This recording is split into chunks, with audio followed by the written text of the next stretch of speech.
Ya, materi hari ini pada pertemuan kelima kita lanjutkan dengan model bangkitan pergerakan, trip generation model. Kita sudah membahas pada pertemuan sebelumnya dua model, model dengan faktor pertumbuhan dan model dengan menggunakan regresi. Hari ini kita akan membahas model dengan menggunakan klasifikasi silang.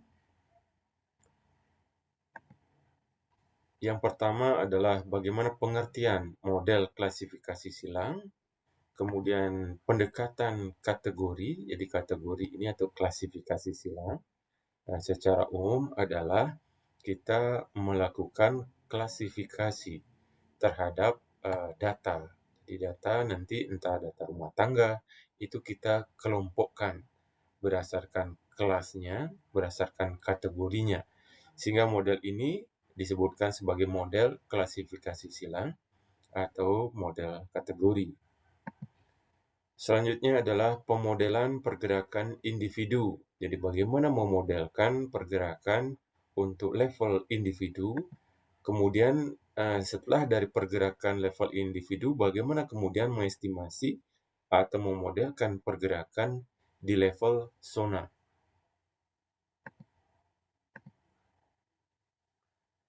Model klasifikasi silang atau sering juga disebut analisis kategori ini dikembangkan pertama kali pada The Puget Sound Transportation Study tahun 1964 untuk menghitung bangkitan pergerakan pemukiman. Metode ini didasarkan pada keterkaitan antara pergerakan dan atribut rumah tangga. Jadi di sini ada dua variabel yang dikaitkan adalah variabel pergerakan, kemudian variabel atau atribut rumah tangga, karakteristik dari satu rumah tangga. Asumsi dasar dari metode ini bahwa tingkat bangkitan pergerakan dapat dikatakan stabil dalam waktu untuk setiap stratifikasi rumah tangga tertentu. Jadi ini sekali lagi disebutkan adalah bahwa tingkat bangkitan pergerakan stabil dalam satu waktu untuk setiap stratifikasi atau kelompok rumah tangga tertentu. Jadi model ini sebenarnya lebih sederhana daripada model regresi, namun yang tingkat rumitnya dari model ini adalah bagaimana kemudian kita mengelompokkan rumah tangga, menstratifikasi rumah tangga.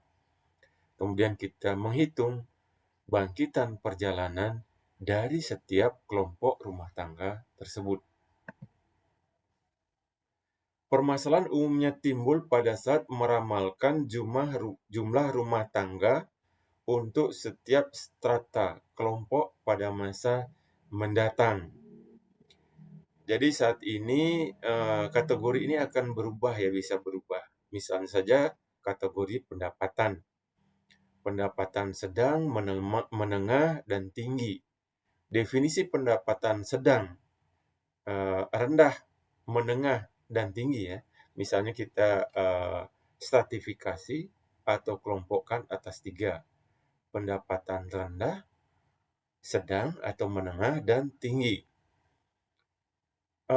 Definisi dari tingkat ekonomi rendah, sedang, dan tinggi tentu akan berubah-ubah dari waktu ke waktu.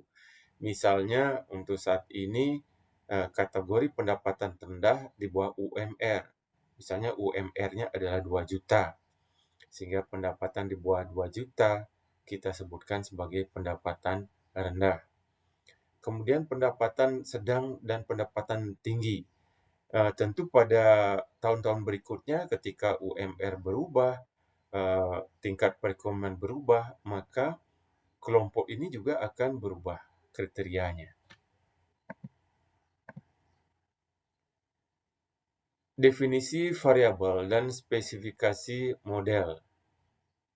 Misalkan di sini TPH, jadi adalah rata-rata jumlah pergerakan dengan tujuan P. Jadi pergerakan ini juga nanti kita pisahkan tujuan pergerakannya. Tujuan pergerakannya itu apa saja. Jadi dengan tujuan P pada periode waktu tertentu yang dilakukan setiap anggota rumah tangga dari jenis H. Jadi rumah tangga ini kita bedakan berdasarkan jenis. Kita kelompokkan.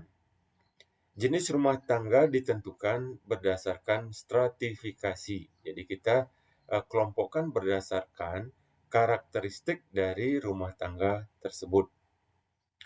Klasifikasi silang yang didasarkan pada M ukuran rumah tangga dan N pemilikan kendaraan akan menghasilkan M kali N rumah tangga yang berjenis H.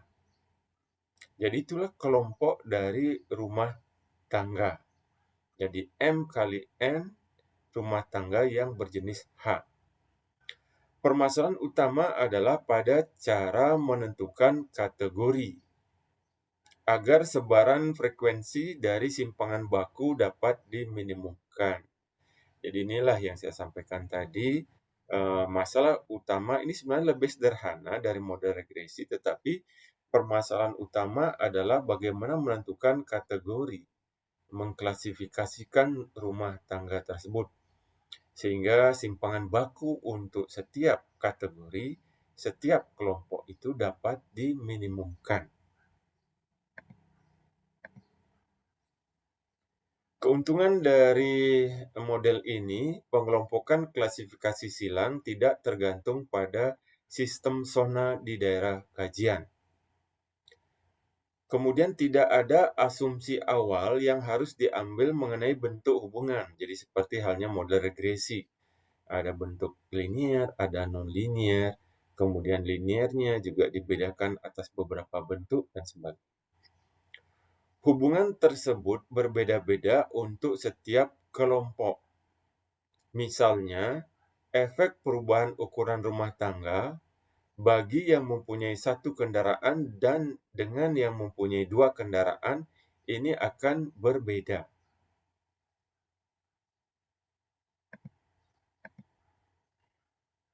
Kelemahan dari model klasifikasi silang atau kategori, yang pertama, permasalahan utama yaitu pada cara menentukan kategori agar sebaran frekuensi dari simpangan baku standar deviasinya itu dapat diminimumkan. Yang kedua, tidak memperbolehkan ekstrapolasi. Jadi di sini tidak dimungkinkan adanya ekstrapolasi karena ini sudah di dalam kategori atau kelompok. Yang ketiga, tidak adanya uji statistik, sehingga yang menjadi patokan adalah besarnya simpangan atau deviasi antara hasil taksiran dan hasil pengamatan. Jadi hasil prediksi model dan hasil observasi atau pengamatan. Sehingga semakin kecil simpangan ini, semakin kecil selisihnya, berarti model ini semakin baik. Data yang dibutuhkan itu sangat banyak agar nilai masing-masing tidak terlalu bervariasi secara tidak logis karena adanya perbedaan jumlah rumah tangga. Sehingga bisa jadi kalau kita mengelompokkan rumah tangga ini terlalu besar kategorinya, bisa jadi banyak daripada kategori itu tidak memiliki data. Sehingga pengelompokan atau pengkategorian atau pengklasifikasian dari rumah tangga ini memegang peranan yang sangat penting. Ini sebuah contoh kasus ya kajian di Monmouthshire, US, United States. Jadi mereka membedakan sebaran dari 108 kategori. Dari mana 108 kategori ada 6 kategori untuk tingkat pendapatan. Jadi tingkat pendapatannya dipecah menjadi 6 kelompok. 3 tingkat pemilikan kendaraan dan 6 ukuran rumah tangga. Sehingga 6 kali 3 kali 6 itu menjadi 108 kategori. dan membutuhkan sampel sebanyak 4.000 rumah tangga. Setidaknya 50 pengamatan yang diperlukan pada setiap sel agar hasilnya dapat dipertanggungjawabkan. Berarti paling tidak pada setiap sel dari 108 kategori tadi memiliki ada 50 pengamatan. Kriteria ini hanya akan dipenuhi oleh 18 kategori dari 108 kategori yang ada, yang mempunyai jumlah sampel 4.000 rumah tangga. Jadi dari 108 kategori, ternyata yang terisi datanya hanya 18 kategori. Jadi diperlukan lagi data tambahan lain agar dapat dihasilkan sebaran frekuensi yang lebih merata. Jadi bagaimana supaya di setiap kategori itu terdapat datanya yang berimbang. Sehingga diperlukan lagi mencari data tambahan, oleh karena itu biaya menjadi mahal. Penerapan model kategori atau klasifikasi silang ini pada tingkat agregat. Terdapat beberapa cara menentukan kategori rumah tangga berdasarkan Wotton and Pick tahun 1971 menyarankan 108 kategori yang dihasilkan dari 6 tingkat pendapatan, 3 tingkat pemilikan kendaraan, dan 6 tingkat struktur rumah tangga. Penambahan satu variabel 3 tingkat, maka jumlah kategori meningkat dari 108 menjadi 324 kategori. Permasalahannya adalah bagaimana meramalkan jumlah rumah tangga pada masa mendatang untuk setiap kategori. Jadi ini juga yang menjadi permasalahan dari model klasifikasi silang ini adalah bagaimana kita meramalkan berapa jumlah rumah tangga dari setiap kategori. Metode yang dapat digunakan yang pertama dengan menetapkan dan mencocokkan sebaran peluang pendapatan atau E-income, pemilikan kendaraan, car ownership, C, dan struktur rumah tangga, atau S, structure, dengan data hasil kalibrasi. Cara kedua adalah menggunakan hasil tersebut untuk membuat sebaran peluang gabungan untuk rumah tangga yang jenis H, di mana H merupakan fungsi dari income I, kemudian C pemilikan kendaraan, dan struktur rumah tangga S. Tahapan perhitungan yang pertama, variabel yang biasa digunakan adalah variabel untuk level rumah tangga atau individu. Misalnya ukuran rumah tangga, yaitu jumlah orang yang tinggal dalam satu rumah tangga. Kemudian pemilikan kendaraan dan pendapatan rumah tangga. Jadi umumnya 3 variabel ini yang sering dipergunakan. Kategori dibagi atas 3 dan rata-rata tingkat bangkitan pergerakan, jadi dari data empiris yang dikumpulkan dari lapangan, dibebankan untuk setiap kategori. Data untuk mengilustrasikan keragaman tingkat bangkitan pergerakan untuk ketiga variabel tersebut diperlihatkan pada tabel berikut ini. Jadi ini adalah contoh tingkat bangkitan pergerakan kerja per rumah tangga. Jadi dalam contoh tabel ini ditekankan bahwa ini merupakan tingkat bangkitan pergerakan kerja per rumah tangga. Jadi inilah salah satu output daripada model kategori atau klasifikasi. Kita mencari tingkat bangkitan pergerakan kerja per rumah tangga untuk setiap kategori atau klasifikasi. Nah, dalam tabel ini kita bisa melihat bahwa tingkat total pendapatan rumah tangga, kemudian kendaraan per rumah tangga, ukuran rumah tangga ini dibagi atas 3 kelompok atau kategori. Kategori rendah, menengah, dan tinggi. Jadi kategori rendah ini apa? Ini pada saat data ini ya, contoh ini disusun, tentu ini sudah contoh yang lama. Pada saat itu UMR-nya mungkin masih sekitar 1 juta, sehingga kategori rendah adalah di bawah 1 juta per bulan. Kategori menengah 1 juta sampai 5 juta, tinggi di atas 5 juta per bulan. Nah, kategori ini tentu kita perlu sesuaikan lagi untuk kondisi sekarang ini dengan memperhatikan UMR dan juga rata-rata pendapatan rumah tangga. Kemudian selanjutnya, untuk yang ini bintang 2. Bintang 2 ini adalah kendaraan perumah tangga.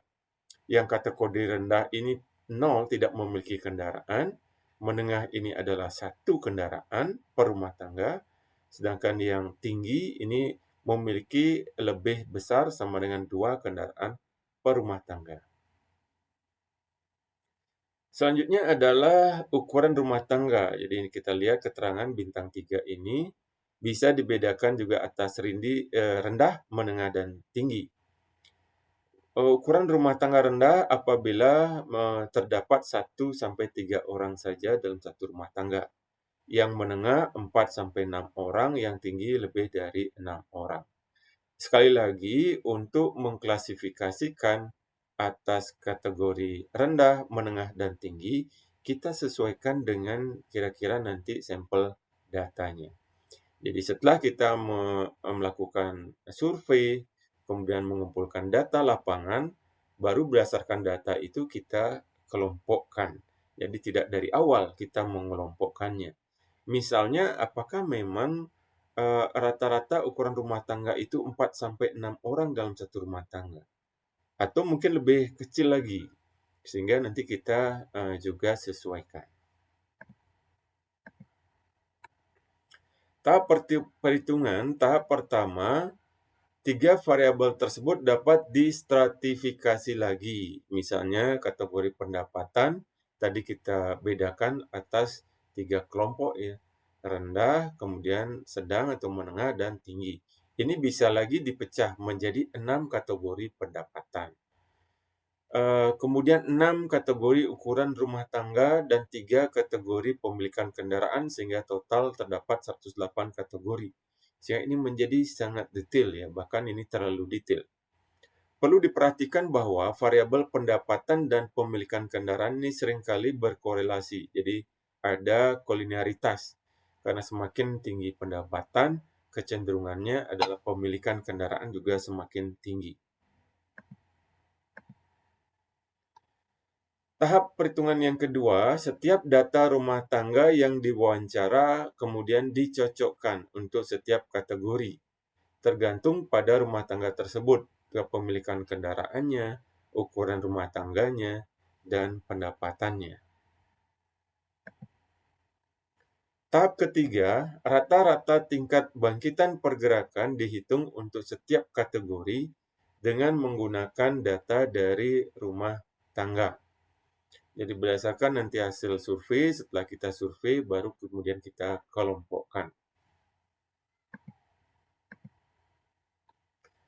Tahap keempat, menaksir bangkitan pergerakan persona dengan mengalihkan jumlah rumah tangga untuk setiap kategori. Jadi misalkan kita sudah memiliki data setiap kategori, kemudian nanti kita tinggal mengalihkan data bangkitan pergerakan setiap kategori dengan jumlah rumah tangga untuk setiap kategori tersebut. Jadi ini PI sama dengan sigma C sama 1 sampai 27 TC kali HC. Nah, penjelasannya PI ini adalah perkiraan jumlah pergerakan yang dihasilkan oleh zona ke I. Jadi ini dari ada banyak zona. Ini adalah zona yang ke I. TC adalah rata-rata bangkitan pergerakan per rumah tangga dalam kategori C. Sedangkan HC adalah jumlah rumah tangga dengan kategori C berlokasi di zona I. Jadi nanti untuk setiap kategori kita hitung seperti ini, sehingga keluarlah perkiraan pergerakan yang dihasilkan oleh total zona I. Ini contoh analisis kategori untuk 18 kategori. Kategori ini berdasarkan tingkat kepemilikan kendaraan dibedakan menjadi dikelompokkan atas 3 kategori. Tidak ada kendaraan atau nol, hanya 1 kendaraan, 2 atau lebih kendaraan. Tingkat pendapatan dibedakan menjadi 3 kategori, kategori rendah, menengah, dan tinggi. Sedangkan ukuran rumah tangga itu hanya dibedakan menjadi 2 kategori, A dan B. A adalah ukuran rumah tangga 1 sampai 3 orang, B adalah ukuran rumah tangga 4 orang atau lebih. Kemudian bagaimana penjelasannya? Jadi apa arti 3,4A? Atau kita kembali terlebih dahulu pada contoh yang awal tadi.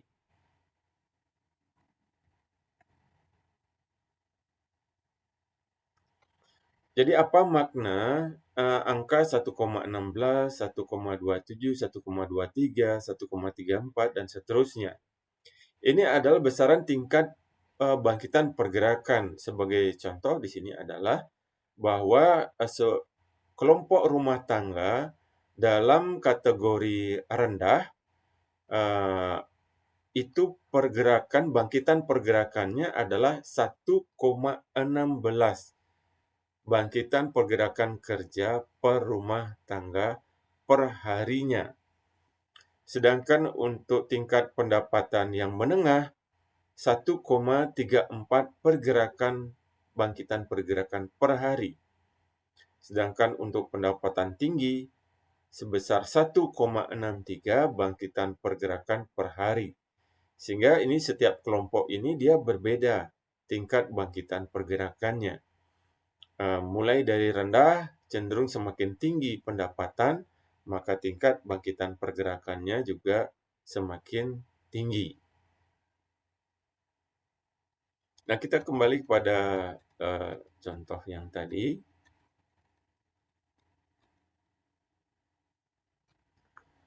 3,4. Jadi 3,4 ini adalah tingkat bangkitan pergerakan kerja per rumah tangga per hari untuk rumah tangga dengan kategori tidak memiliki kendaraan dan rata-rata tingkat pendapatannya rendah dengan ukuran rumah tangga 1 sampai 3 orang. Jadi itu kira-kira arti angka 3,4.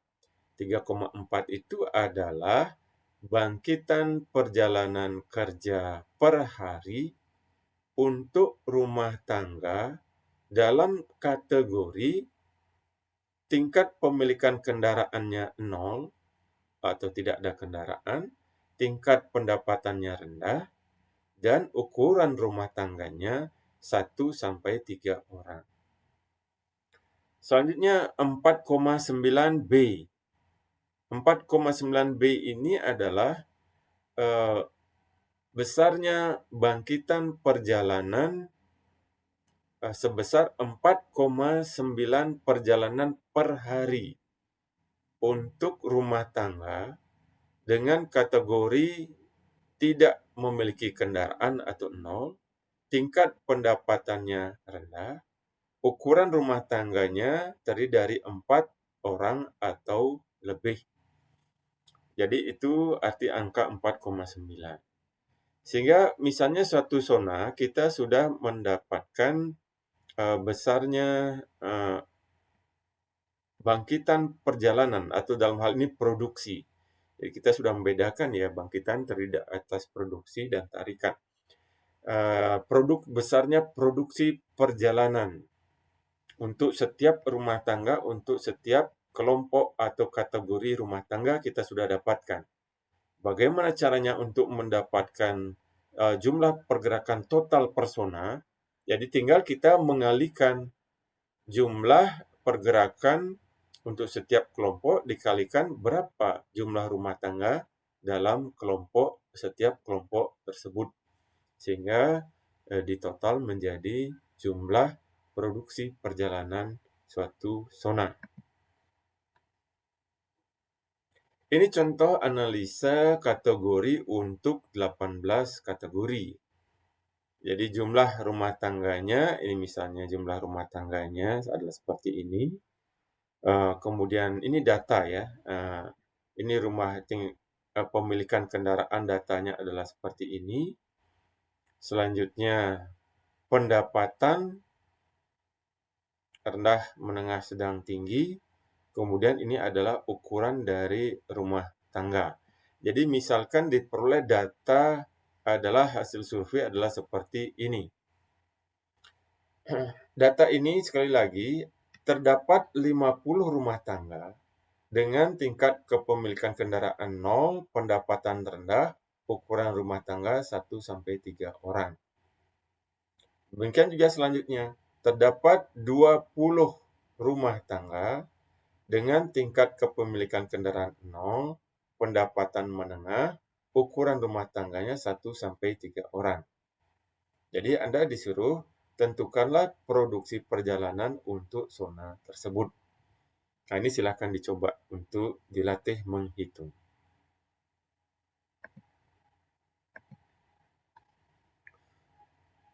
Peramalan dari variabel. Permasalahan yang perlu diperhatikan di dalam model klasifikasi silang ini bagaimana kita meramalkan variabel di masa mendatang. Variabel yang ditinjau misalnya ukuran rumah tangga, struktur rumah tangga, pemilikan kendaraan, dan pendapatan.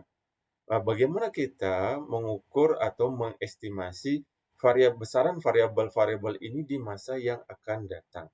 Inilah juga merupakan tingkat kesulitan dari model ini.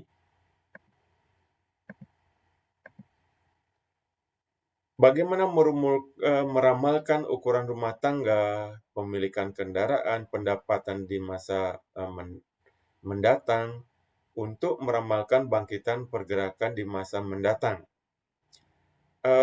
Kategori pendapatan tinggi pada saat sekarang bisa menjadi kategori rendah di masa mendatang. Jadi seperti tadi ya. Misalnya untuk saat ini kategori pendapatan tinggi itu adalah 5 juta. 5 juta ke atas. Nah, untuk kondisi saat ini mungkin 5 juta sudah termasuk pendapatan rata-rata, tidak lagi menjadi pendapatan tinggi. Sehingga ini akan terus berubah di masa mendatang. Demikian juga tingkat pemilikan kendaraan. Nah, dulunya mungkin tingkat pemilikan kendaraan terutama sepeda motor kategorinya 0, 1, 2. Sekarang bisa jadi satu rumah tangga rata-ratanya sudah memiliki paling tidak 3 kendaraan. Sehingga ini dari waktu ke waktu juga akan berubah. Baik, ini adalah hal terakhir yang kita bahas adalah latihan soal ya. Silakan Anda nanti mencoba untuk melatih soal yang ditampilkan. Dalam soal ini, hasil analisis kategori memperlihatkan hubungan antara jumlah perjalanan rata-rata per hari dengan berbagai variabel sebagai berikut. Jadi ini variabel yang diketahui ada kepemilikan mobil, kemudian jumlah anggota rumah tangga, kemudian jumlah perjalanan menurut tingkat penghasilan rendah, menengah, dan tinggi. Kemudian untuk setiap kategori, setiap kelompok ini sudah didapatkan datanya, sudah dianalisis. Misalnya untuk kategori rumah tangga yang di sini 3,4 menghasilkan 3,4 produksi perjalanan. Jadi untuk kategori rumah tangga dengan tingkat pemilikan mobil 0, anggota rumah tangga 1 sampai 3 dengan penghasilan rendah. Jadi adalah 3,4 rata-rata perjalanan per hari. Nah, bagaimana kemudian untuk mendapatkan perjalanan tingkat zonanya? Misalnya, ada 100 rumah tangga tanpa mobil. Penghasilan rendah, kemudian anggota rumah tangganya 3 orang. Selanjutnya ditambah ada 200 rumah tangga tanpa mobil dengan penghasilan rendah, anggota rumah tangganya 4 orang. Kemudian selanjutnya plus ditambahkan ada 300 rumah tangga dengan memiliki 1 mobil, penghasilannya menengah, anggota rumah tangganya 3 orang. Kemudian yang terakhir ada 50 rumah tangga dengan 3 mobil, penghasilannya tinggi, anggota rumah tangganya 3 orang. Jadi ini data karakteristik dari rumah tangga tersebut. Pertanyaannya kemudian berapakah jumlah perjalanan yang diproduksi? Jadi mungkin kita ganti istilah bangkitkan, diproduksi oleh zona tersebut. Jadi silakan nanti ini dipakai sebagai latihan ya. Perkuliahan hari ini sampai di sini. Nanti silahkan soal-soalnya itu nanti dilatih.